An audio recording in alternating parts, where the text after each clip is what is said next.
Assalamualaikum warahmatullahi wabarakatuh.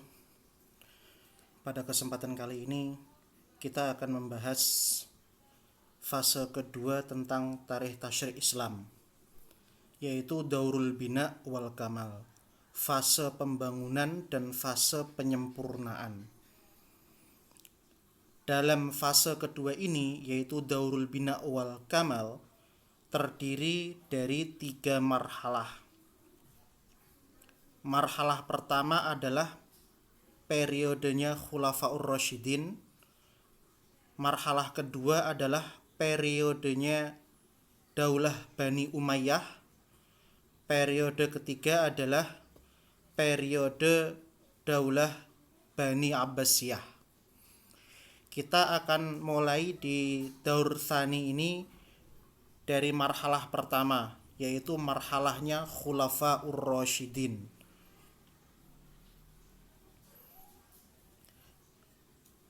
Marhalah ula atau periode pertama, yaitu periodenya pensyariatan di masa Khulafaur Rasyidin. Langsung saja kita masuk kepada ta'rifus sahabi. Siapa sih yang disebut dengan sahabat itu?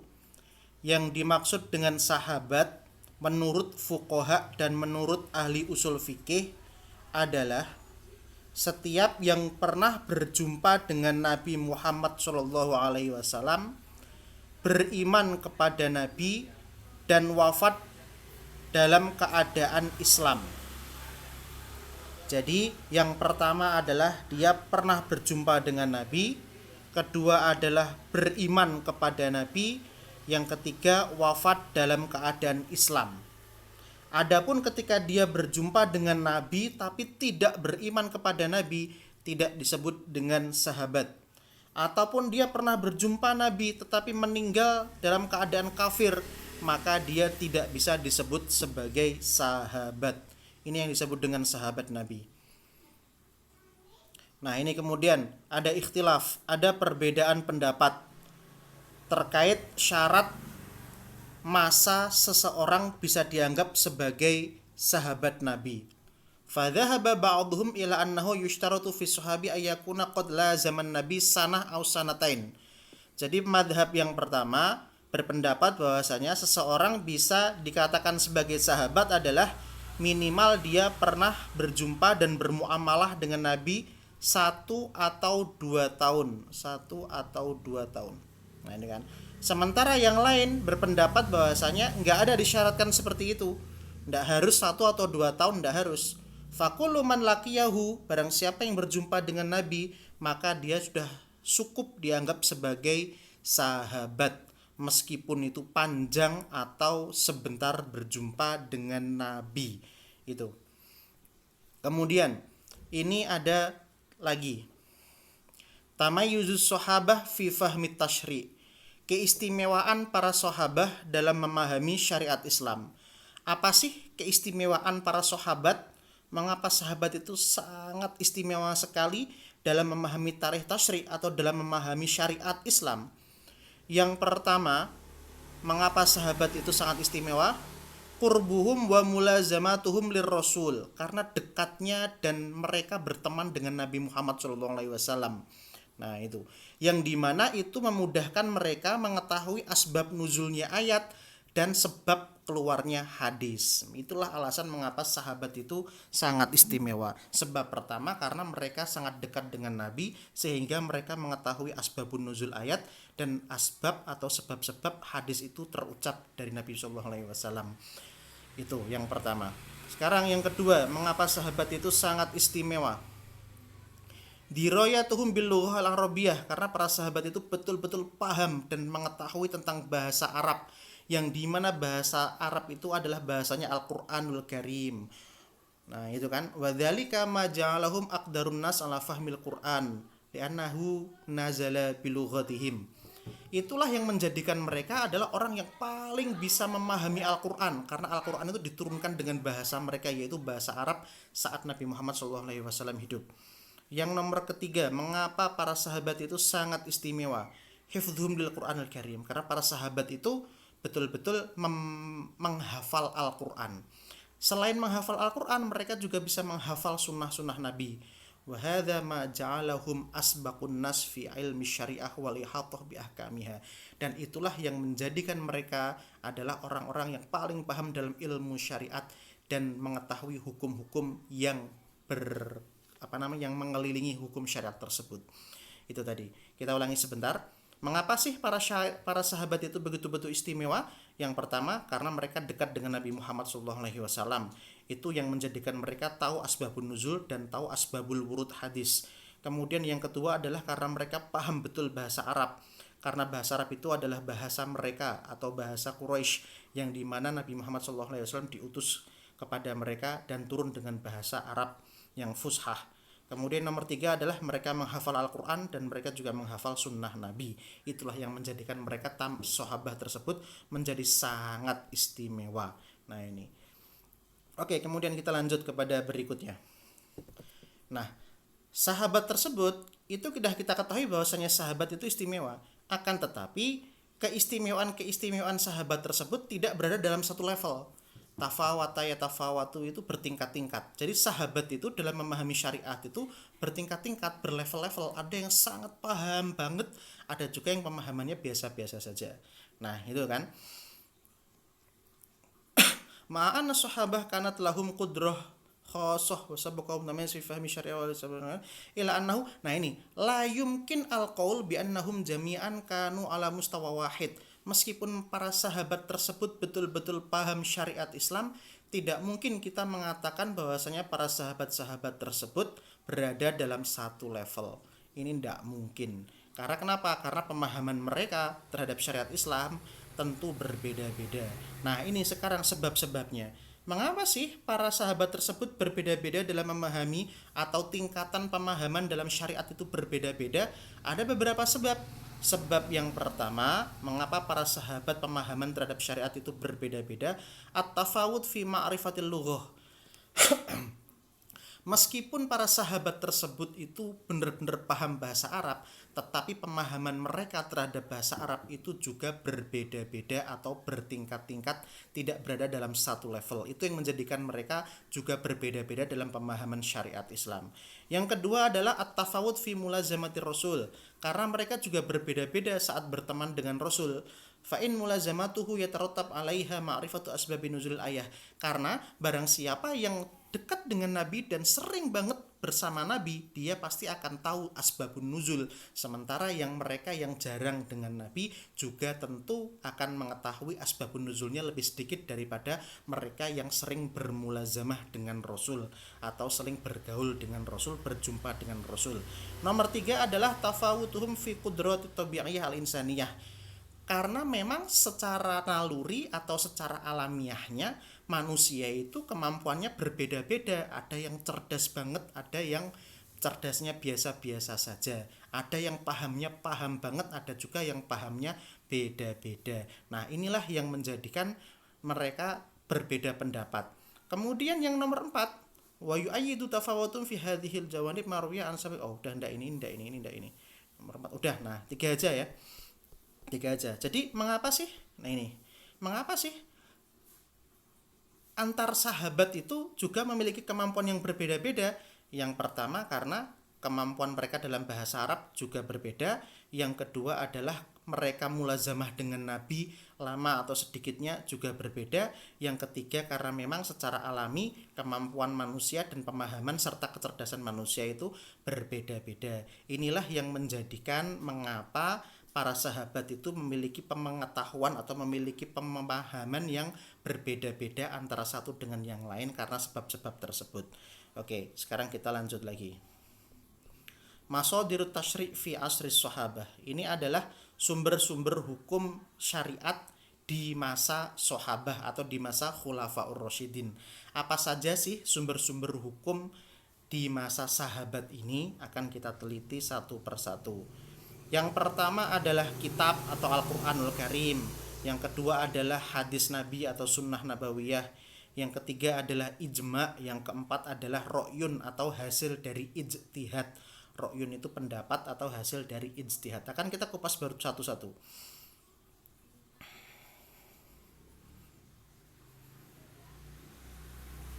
Nah, sekarang gini.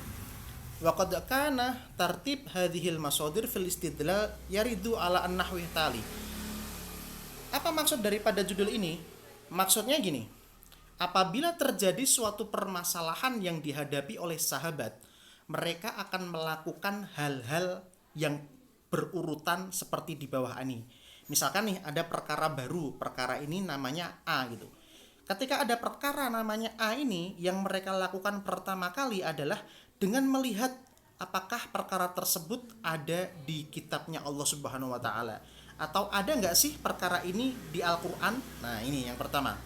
Kemudian yang kedua, an-nadhru fi sunnati Rasul sallallahu alaihi wasallam. Idza lam yajidu nasun fi kitab. Jika di dalam Al-Qur'an tidak mereka jumpai, maka mereka akan mencari dalam hadis Nabi. Nah, ini kemudian. Kemudian yang ketiga, jika dalam hadis Nabi ternyata juga tidak ada, mereka akan melakukan ijma. Apa sih maksudnya ijma ini? Nah, ini dari mana ini? Wa qad kana manhajuhum fi hadzal waqti huwa ayyad'u al-khalifah as-sahabah lil ijtima'. Fa idza ijtama'u aradu al-waqi'ah wa tabadalul ara'. Jadi apabila di kitab Allah juga tidak dijumpai, kemudian di sunnah Nabi, di kitab Allah tidak dijumpai, di sunnah Nabi tidak dijumpai, mereka akan melakukan ijma, yaitu dengan cara mereka berkumpul, khalifah memanggil para sahabat untuk berkumpul, kemudian memaparkan permasalahan tersebut, dan akhirnya mereka berdiskusi satu sama lain. Jika telah habis, maka mereka akan melakukan sesuatu yang dinamakan ijma dan menyepakati hukum tersebut. Sehingga apabila hukum tersebut sudah disepakati antar sahabat di masa ini atau di dalam pertemuan ini, itu menjadi hukum yang wajib diikuti, hukman qat'iyyan. Nah, itu. Sudah. Robi'an yang keempat, ar-ra'yu. Wa yuradu bihi adam indahum kullu ma la yu'khadhu min dalalatin nas minal ahkam fahuwa yashmalu al-qiyas wal itisan. Nah, ini yang keempat, mereka juga melakukan yang namanya ijtihad atau ro'yun ini. Maksudnya adalah apabila tidak ada dalil nas, maka mereka akan melakukan dalil-dalil hukum yang lain, seperti melakukan qiyas, istihsan, maslahah mursalah, yang dimana pengertian dari ini semua akan kita pelajari di bab yang akan datang. Kita ulangi sebentar lagi.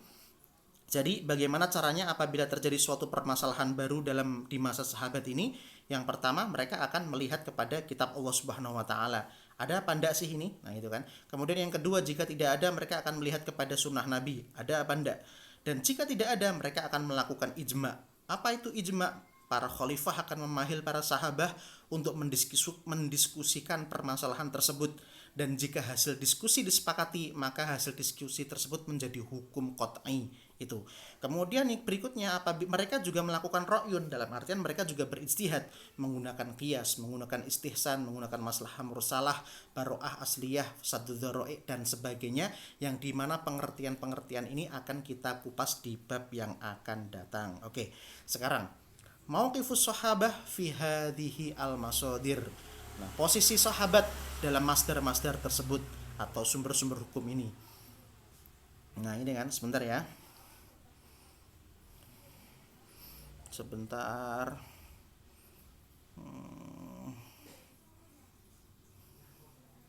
Sudah selesai ini.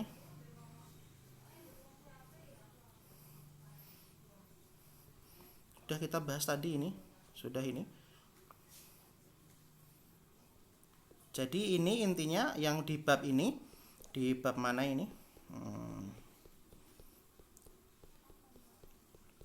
Bab ini, mauqifis sahabah, ini hampir sama persis seperti yang sudah kita jelaskan ini. Kitab, sunnah, dan sebagainya. Mereka sudah melakukan itu. Oke ya, langsung saja kita lanjut ke bab yang akan datang atau berikutnya. Karena itu isinya hampir sama.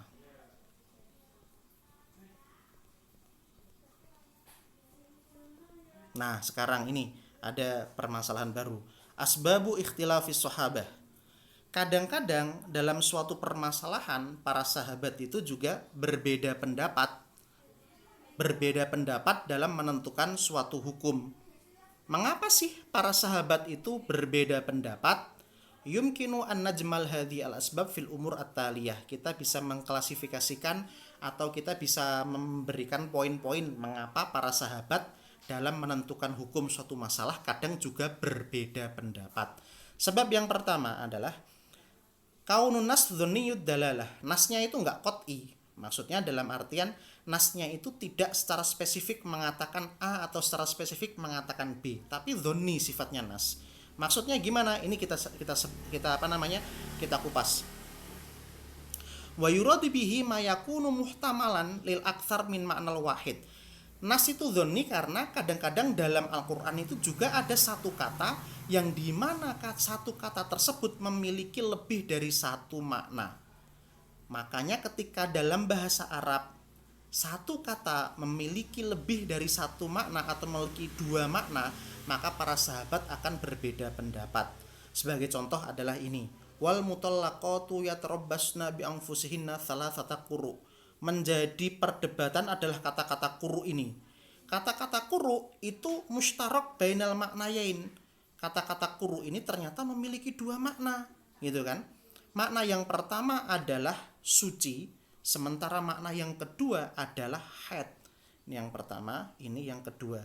Nah, maka ketika kata-kata quru ini terdapat dua makna, makna pertama adalah suci dan makna yang kedua adalah haid, para sahabat berbeda pendapat terkait dengan masa iddahnya seorang wanita. Nah, gitu loh.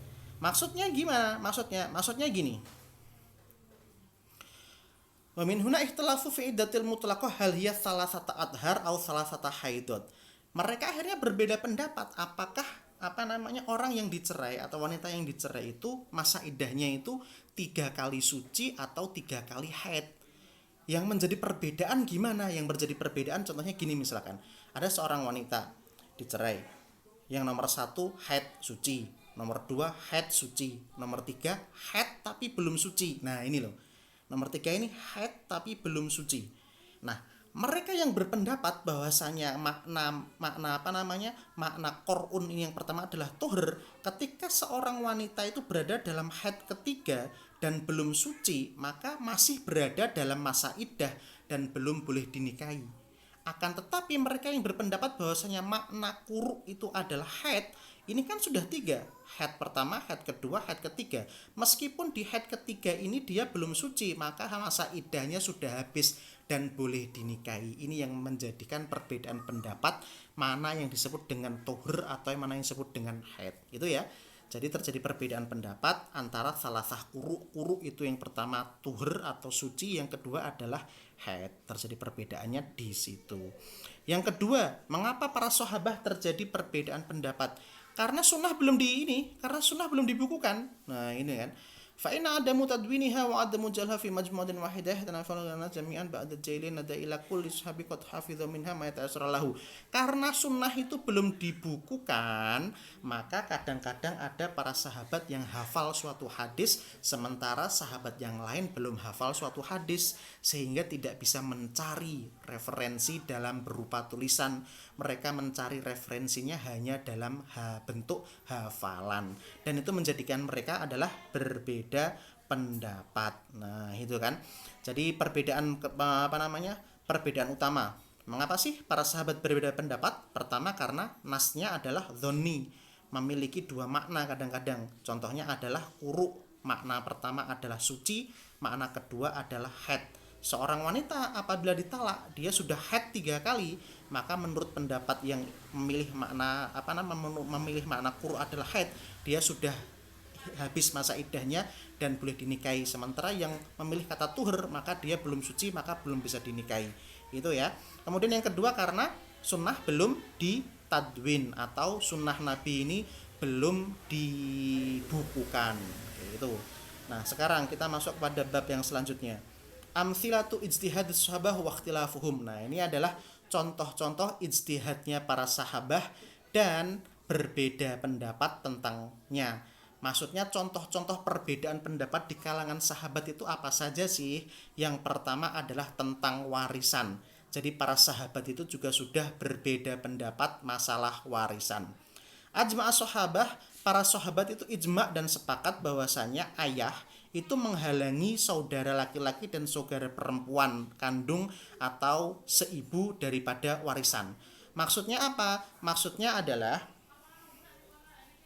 apabila seorang mayit itu memiliki ayah dan ayahnya masih hidup, maka saudara laki-laki dan saudara perempuannya itu tidak mendapatkan warisan. Mereka sepakat, para sahabat sepakat hal ini. Akan tetapi mereka ikhtalafu, berbeda pendapat terkait dengan kakek. Apakah apabila seorang mayit meninggal tapi memiliki kakek, apakah saudara ini mendapat warisan atau tidak mendapat warisan? Terjadi perbedaan pendapat. Contoh yang pertama adalah Abu Bakar dan Ibnu Abbas. Ini pendapat pertama. Jadi Abu Bakar dan Ibnu Abbas itu berpendapat bahwasanya kakek atau ayah dari ayah itu hukumnya sama dengan hukum ayah. Dalam artian apabila seorang mayit dia masih memiliki ayah di sini, maka saudaranya tidak mendapatkan warisan karena masih ada kakek. Itu menurut Abu Bakar dan Ibnu Abbas. Nah, itu kan. Akan tetapi yang lain, wadhahabal akhorun, yang lain berpendapat bahwasanya contohnya adalah Umar dan Ali Zaid bin Thabit, bahwasanya kakek itu tidak menghalangi saudara laki-laki dan saudara perempuan untuk mendapat warisan. Dalam artian jikalau seorang mayit masih memiliki kakek, maka kakek ini tidak menghalangi saudara laki-laki dan perempuan untuk mendapatkan warisan. Maka saudara laki-laki tetap mendapat warisan, saudara perempuan juga mendapat warisan, kakek juga dapat warisan. Tapi kalau menurut pendapat pertama, yaitu pendapatnya Abu Bakar dan Ibnu Abbas, apabila kakek ini masih ada, maka saudara laki-laki tidak dapat, saudara perempuan juga tidak dapat. Nah, ini adalah salah satu contoh perbedaan pendapat di kalangan sahabat. Kemudian habis itu perbedaan pendapat yang kedua dari masalah harta. Dari masalah harta ini sekarang ini.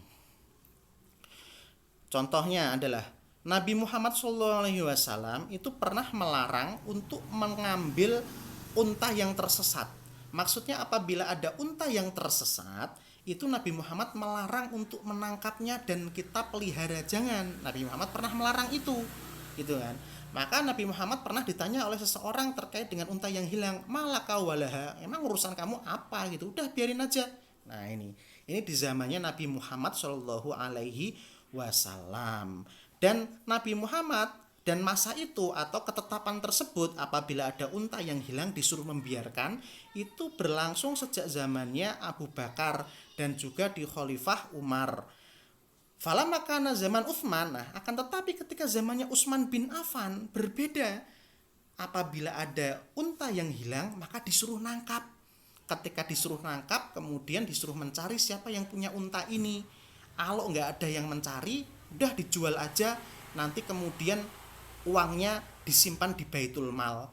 Kalau uangnya sudah disimpan di Baitul Mal dan tetangganya datang atau orang yang punya unta itu datang, udah untanya dikasihkan. Nah, ini perbedaan pendapatnya. Mengapa sih Utsman bin Affan kok berbeda pendapat? Karena maslahah, dan maslahahnya sudah berubah dari zamannya Nabi sama zamannya Umar. Di mana, bukan zamannya Umar sih, zamannya Utsman bin Affan. Karena di zamannya Utsman itu maslahahnya sudah rusak. Zamannya sudah rusak. Berbeda dengan zamannya Nabi Muhammad SAW. Maka karena maslahah yang berbeda mendapatkan atau menghasilkan sebuah keputusan hukum yang berbeda itu. Kemudian tolak salas ini kita lewati dulu, kita jelaskan nanti. Nah, kemudian yang berbeda yang keempat adalah robi'an, nafaqoh mutlaqoh tolakon ba'inan. Ini contoh perbedaan pendapat di kalangan sahabah terkait orang yang ditalak 3 kali. Apakah masih mendapatkan nafkah dari suaminya apa tidak? Nah, ini pendapat pertama adalah Yaro Umar bin Khattab. Umar bin Khattab ini berpendapat bahwasanya orang yang ditolak 3 kali atau tolakon ba'inan, dia masih mendapatkan nafkah dan juga masih mendapatkan tempat tinggal. Dalilnya Umar adalah dari ayatnya Al-Quran yang berbunyi ini. Nah, ini ya. Kemudian akan tetapi meskipun ini kan ceritanya kan ini adalah pendapatnya Umar bin Khattab. Mereka yang wanita yang ditalak 3 kali tetap mendapatkan nafkah. Padahal di zaman itu ada hadis. Nah, ini kan ada hadis dari Fatimah binti Qais. Fatimah binti Qais itu pernah bilang, ini pernah bilang, suamiku menalakku 3 kali.